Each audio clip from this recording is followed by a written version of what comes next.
Arrive un moment où prier ne suffit plus. Un moment où pleurer, douter ou demander encore des confirmations devient une désobéissance déguisée. Quand Dieu a déjà parlé, quand il a déjà oint, quand il a déjà tracé le chemin, il attend une seule chose, que tu avances. Moïse était face à la mer, derrière lui l'armée de Pharaon. Devant lui, l'impossible, et Dieu ne lui a pas dit de prier plus fort. Il lui a dit « Pourquoi cries-tu à moi ? Parle au peuple et marche ». Dans cet extrait puissant, William Branham révèle ce que Dieu attend réellement de son peuple quand tout semble perdu d'avance. Non pas la peur, non pas la fuite, mais une foi qui obéit, parle selon la parole et avance sans retraite.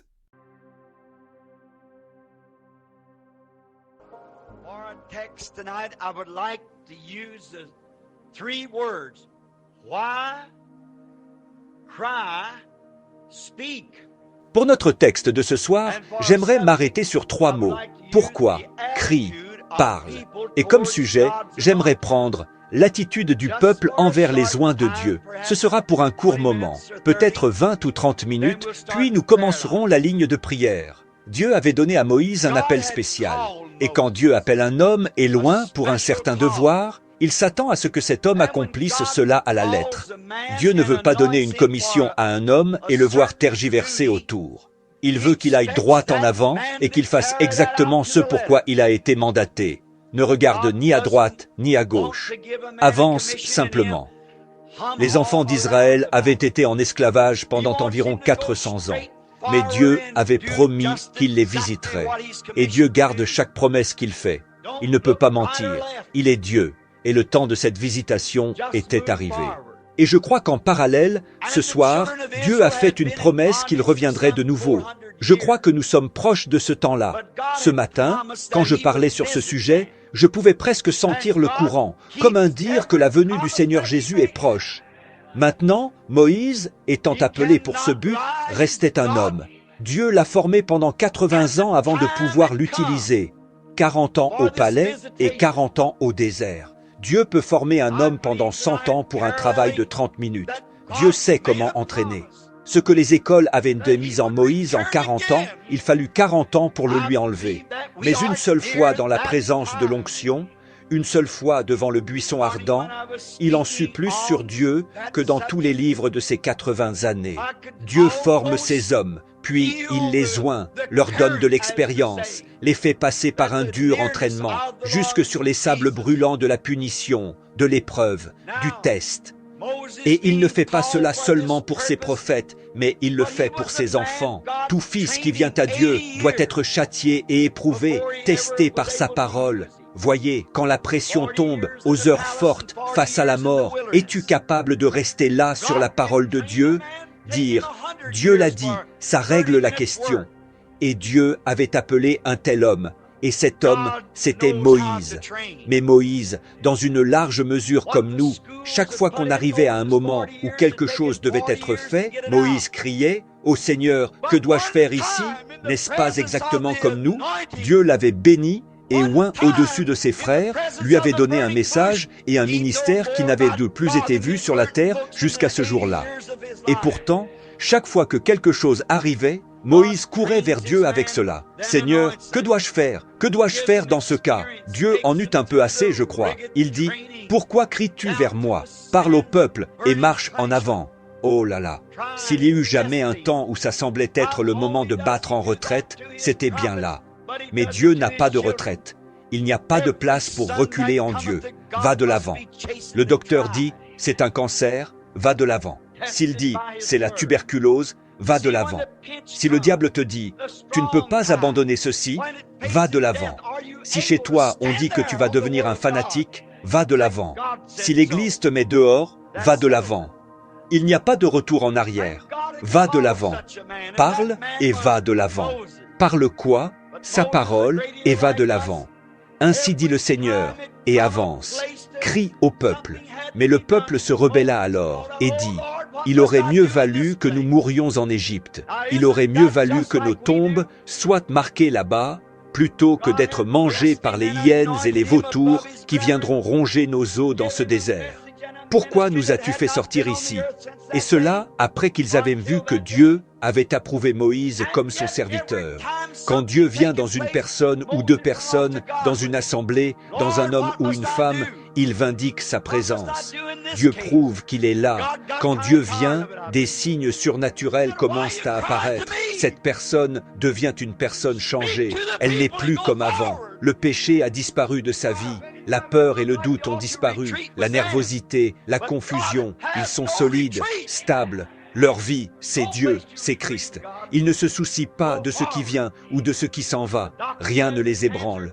Ils avancent. Et Moïse se tourmentait à cause du peuple, et le peuple se tourmentait à cause de Moïse. Et il disait, « Que devons-nous faire?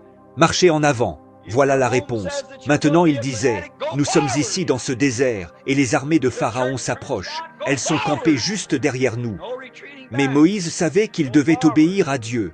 Et si Dieu envoie un représentant, qu'il oint ce représentant et l'envoie dans le monde, le peuple doit obéir à ce représentant. Cela a toujours été ainsi tout au long de la Bible. Moïse était appelé pour cette tâche.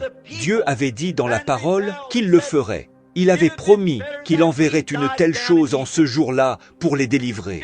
Et Dieu fit sa part. Il envoya Moïse. Et les enfants d'Israël, simplement parce que de petites pierres d'achoppement et des choses venaient pour les éprouver, ont manqué de marcher avec Moïse.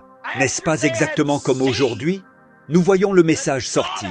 Nous voyons l'Église s'élever à une position sur les ailes du Saint-Esprit jusqu'à ce que la puissance de Dieu touche chaque personne qui est là. La gloire de Dieu tombe alentour et des signes et des prodiges arrivent. Et en moins d'une semaine, Satan reçoit la permission d'entrer dans cette congrégation. Pourquoi le fait-il? Dieu le permet. Et alors l'Église commence à murmurer, à reculer. Peut-être que ce n'était pas ça. Peut-être que ce n'était pas vrai. C'est là que nous échouons. Voilà la défaillance de l'Église. Peu importe ce qui arrive, si c'est Dieu, va de l'avant. Tu dis, eh bien, il y a tel frère. J'ai crié la victoire avec lui, mais il est retombé. Quoi qu'il ait fait, cela ne te regarde pas.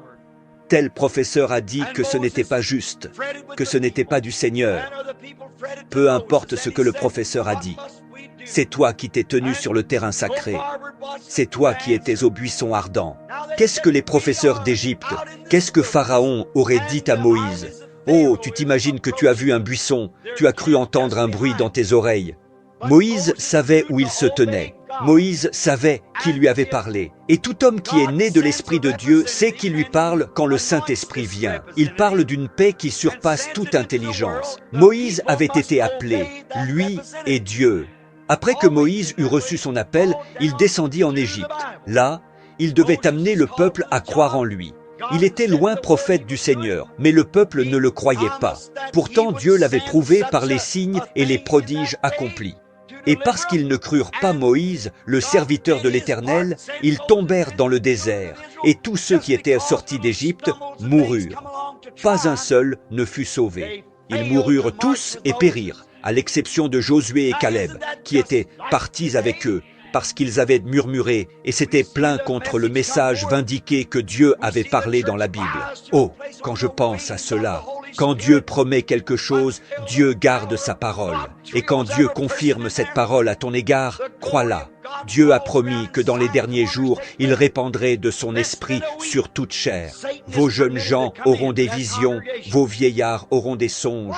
Sur mes serviteurs et sur mes servantes, je répandrai de mon esprit. Il y aura des signes dans les cieux et sur la terre, et de grands signes et prodiges dans les derniers jours. Et nous voici dans les derniers jours, et Dieu garde sa parole. Le Saint-Esprit est ici, et il vindique la venue du Seigneur Jésus. Et les gens rejettent cela et murmurent contre, exactement comme autrefois. Pourtant, c'est notre délivrance. Moïse était le panneau indicateur de la délivrance d'Israël, selon la parole de Dieu. Le temps approchait, Dieu envoya Moïse. Il était la lumière de Dieu pour ce jour-là. Et aujourd'hui, le temps approche. Les bombes atomiques sont prêtes. Le monde va être réduit en morceaux bientôt, des cendres partout sur la terre, rien que des cendres volcaniques. Le temps est à la porte, et Dieu a promis qu'il répandrait de son esprit et enlèverait son Église.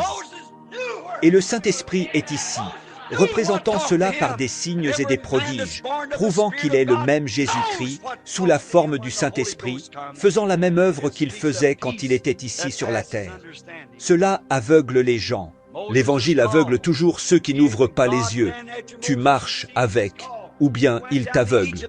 Oui, dans chaque cas de la Bible, quand Dieu envoyait un messager et que ce messager était reçu, il y avait un réveil en ce temps-là. Mais s'il n'était pas reçu, il n'y avait pas de réveil, seulement le chaos qui suivait l'incrédulité. Et il en est de même aujourd'hui, rien de moins. Je pense qu'aujourd'hui, j'aimerais mentionner une femme de la Bible. Et elle était mauvaise dès le départ, pourrie jusqu'à la racine. Une jeune femme très belle, du nom de Rahab. Elle était païenne au départ, et elle était prostituée dans la rue. Mais elle entendit dire qu'il y avait un Dieu, pas une idole assise là avec un livre de credo, mais un Dieu vivant au milieu de son peuple, qui les oignait, et des signes et des prodiges se faisaient là.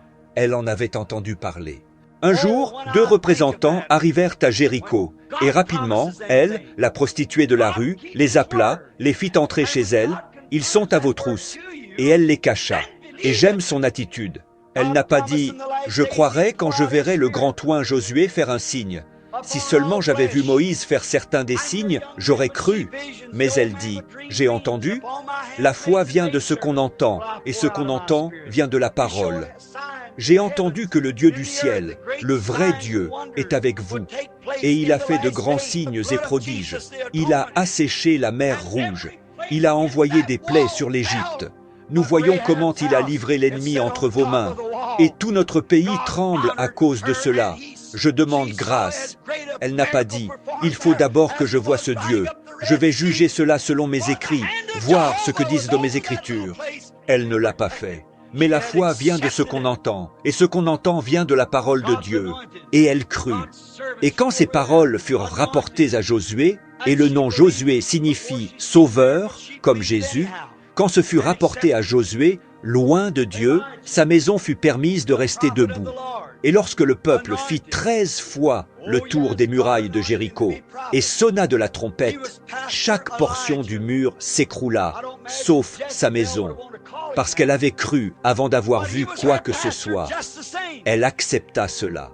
Elle dit, « Ce sont des serviteurs du Dieu très haut, et je le reçois sur la base de ce que j'ai entendu. Je le crois. La foi vient de ce qu'on entend. » Elle l'entendit, elle le crut, elle l'accepta. Je remarque qu'ils dirent, « Attache ce cordon écarlate avec lequel tu nous as fait descendre, attache-le à la fenêtre. » Ce rouge parlait du sang de Jésus, de l'expiation, et chaque portion du mur s'écroula, sauf la maison de Rahab. Elle était sur le sommet de la muraille. Dieu l'honora. Et elle vit là un miracle aussi grand que l'assèchement de la mer Rouge, car la main de Jéhovah était sur ce petit endroit pour le protéger. Elle l'avait accepté. Les oints de Dieu, les serviteurs de Dieu étaient passés par là, oints, et elle l'avait cru.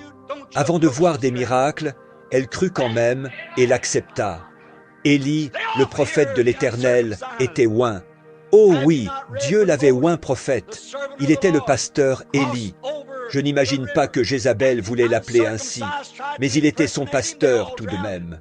Dieu en avait fait son pasteur. Alors elle le haïssait, et Dieu lui dit, « Monte sur la montagne et assieds-toi là. J'ai commandé aux corbeaux de te nourrir. Je te ferai boire à ce ruisseau de Kérith. » Et il s'assit là, et le roi dit, « Allez me chercher ce fanatique et amenez-le ici. » Et les soldats, tous armés, sous l'ordre du roi, commencèrent à monter la colline. Élie se leva probablement et dit quelque chose comme ceci. « Messieurs, ici c'est un lieu saint. J'ai été appelé de Dieu pour être son prophète. Il m'a mandaté pour me tenir sur ce terrain et proclamer son message. Le message que j'ai pour vous, c'est « Ne vous approchez pas de ce lieu. Restez loin d'ici, vous incirconcis. » N'avez-vous pas lu que lorsque Moïse, le serviteur de l'Éternel, traversa le fleuve et que les incirconcis tentèrent de l'imiter, ils se noyèrent tous? Restez loin de ce terrain. Oh, dirent-ils, ce vieux charlatan, de quelle école sort-il? Nous allons y aller quand même.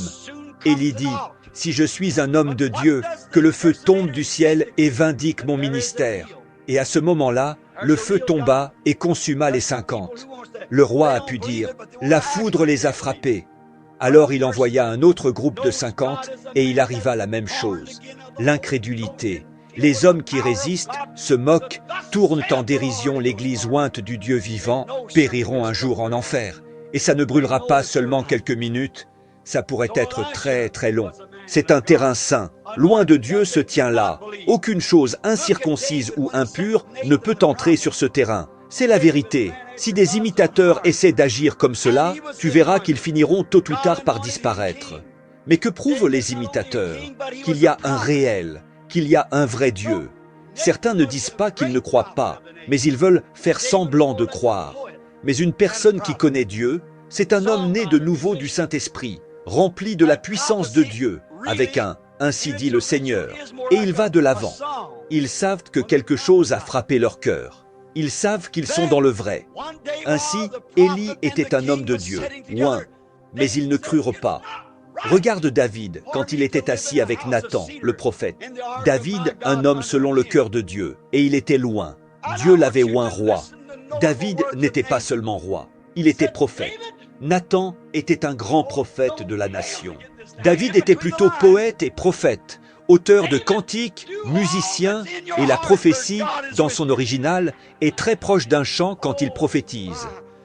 Un jour donc, pendant que le prophète et le roi étaient assis ensemble, David dit « Ce n'est pas juste que moi j'habite dans une maison de cèdre et l'arche de mon Dieu sous une tente. Et je veux que vous écoutiez les paroles remarquables de Nathan.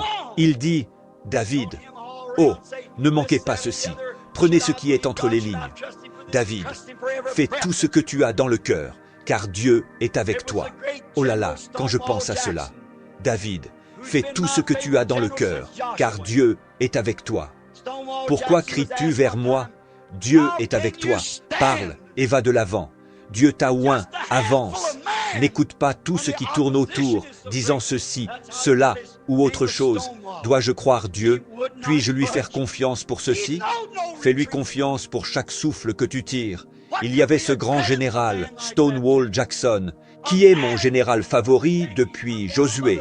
On demanda un jour à Stonewall Jackson, « Comment pouvez-vous tenir avec une poignée d'hommes quand l'opposition est si grande ?»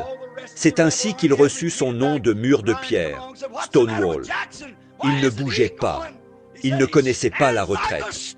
Comment expliquer un tel homme quand les Yankees descendaient par milliers et qu'il se tenait là en minorité sans qu'on puisse le faire reculer? Il se tenait comme un mur de pierre. Tout le reste de l'armée sudiste avait battu en retraite. Un autre général dit « Qu'est-ce qu'il a, Jackson? Pourquoi ne recule-t-il pas?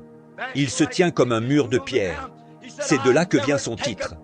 On interrogea l'autre général. « Mr. Jackson, un petit homme, cheveux noirs, yeux bleus, à peine 1,60 m, très modeste, parlant doucement.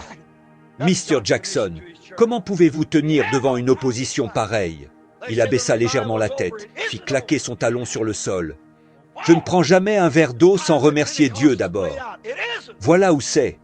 Il n'y a pas de retraite en Dieu. Parle et avance. C'est la commission de Dieu à son Église. Nous n'avons pas le temps de fléchir. Ils disent « le réveil est terminé ». Il ne l'est pas. Ils disent « le temps de la Pentecôte est passé ». Ce n'est pas vrai. C'est le temps pour la Pentecôte de se lever au nom de Jésus-Christ et d'aller de l'avant. Il n'y a pas de retraite. Il n'y a pas de rester au même endroit. Marchons avec l'Esprit, ou l'Esprit ira de l'avant vers quelqu'un d'autre et te laissera debout, là. Suis-le. Fais tout ce que tu as dans le cœur, car Dieu est avec toi.